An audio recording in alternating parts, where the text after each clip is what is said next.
The Gospel according to Matthew. In the first video, we saw how Matthew introduced Jesus as the Messiah from the line of David, and as a new authoritative teacher like Moses, and also as Emmanuel, which in Hebrew means God with us. After Jesus announced and taught about the arrival of God's kingdom, and after he brought the kingdom into day-to-day life among the people of Israel, we saw that Jesus was accepted by many, but rejected by others, especially Israel's religious leaders, the Pharisees.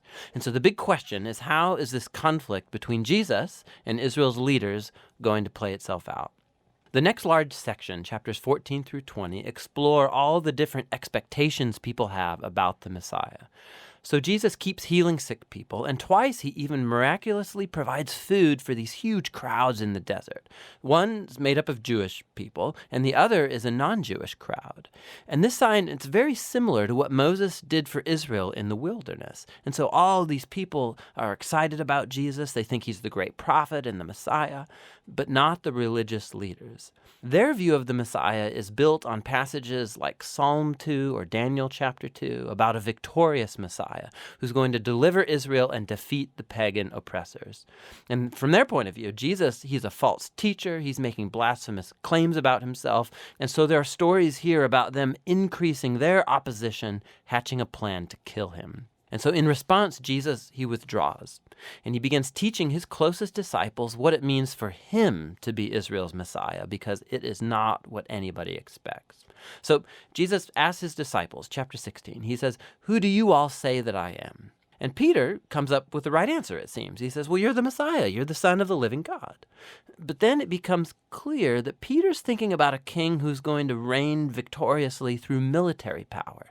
And Jesus challenges Peter, saying that, yes, I am going to become king, but through a different way. And so Jesus starts to teach on themes from the prophet Isaiah, who said that the Messianic king would suffer and die for the sins of his own people. And so Jesus, he was positioning himself as a Messianic king who reigns by becoming a servant, and who would lay down his life for Israel and the nations. Well, Peter and the disciples, they mostly just don't get it. And so Jesus enters into the fourth block of teaching, followed by a series of teachings after that. And these are all about the upside-down nature of Jesus' messianic kingdom, which turns upside down all of our value systems.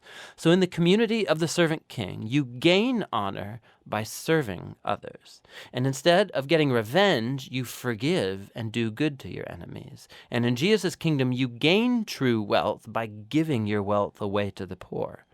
To follow the servant Messiah, you must become a servant yourself. In the next section, we watch the two kingdoms clash, Jesus' kingdom and that of Israel's leader. Jesus comes to Jerusalem for Passover riding in on a donkey, and the crowds are hailing him as the Messiah. And Jesus immediately marches into the courtyard of the temple, and he creates this huge disruption that brings the daily sacrifices to a halt. His actions speak louder than words here. As Israel's king, Jesus was asserting his royal authority over the temple, the place where God and Israel met together. And in Jesus' view, the temple was compromised by the hypocrisy of Israel's leaders. And so here he's challenging their authority, and naturally, they're deeply offended. And so they try to trap Jesus and shame him in public debate, and they fail.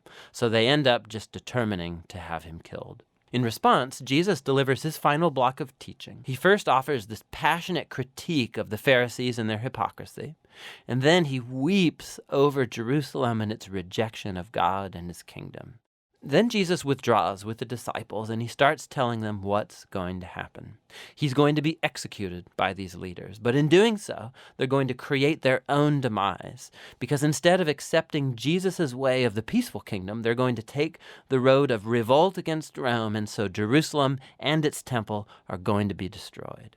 But, Jesus says, that is not the end of the story. He's going to be vindicated after his death by his resurrection. And one day, he'll return and set up his kingdom over all nations. And so in the meanwhile, the disciples need to stay alert and stay committed to just announcing Jesus and his kingdom and spreading the good news. And so with all of that ringing in the disciples' ears, the story comes to its climax.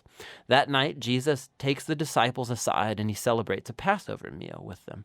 The Passover retells the story of Israel's rescue from slavery through the death of the Passover lamb. And then Jesus takes the bread and the wine from this meal as new symbols, showing that his coming death would be a sacrifice that would redeem his people from slavery to sin and evil. After the meal, Jesus is arrested. He's put on trial before the Sanhedrin, a council of Jewish leaders, and they reject his claim to be the Messiah. They charge him with blasphemy against God. Then Jesus is brought before the Roman governor Pilate, and he thinks Jesus is innocent, but he gives in to the pressure from the Jewish leaders, and he sentences Jesus to death by crucifixion.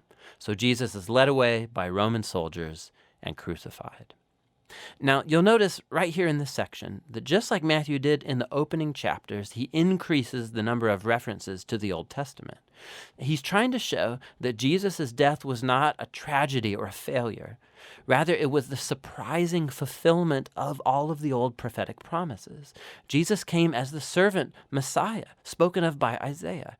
He was rejected by his own people, but instead of judging them, he is judged on their behalf, bearing the consequences of their sin.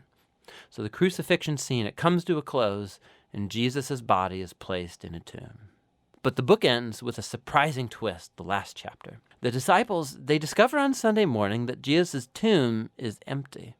And then all of a sudden people start seeing Jesus alive from the dead. And the book concludes with the risen Jesus giving a final teaching called the Great Commission. Jesus says that he is now the true king of the world. And so he sends his disciples out to all nations with the good news that Jesus is Lord and that anyone can join his kingdom by being baptized and by following his teachings. And echoing all the way back to his name, Emmanuel, God with us, from chapter 1, Jesus' last words in the book to his disciples are, "I will be with you." It's a promise of Jesus' presence until the day he finally returns. And that's the gospel according to Matthew.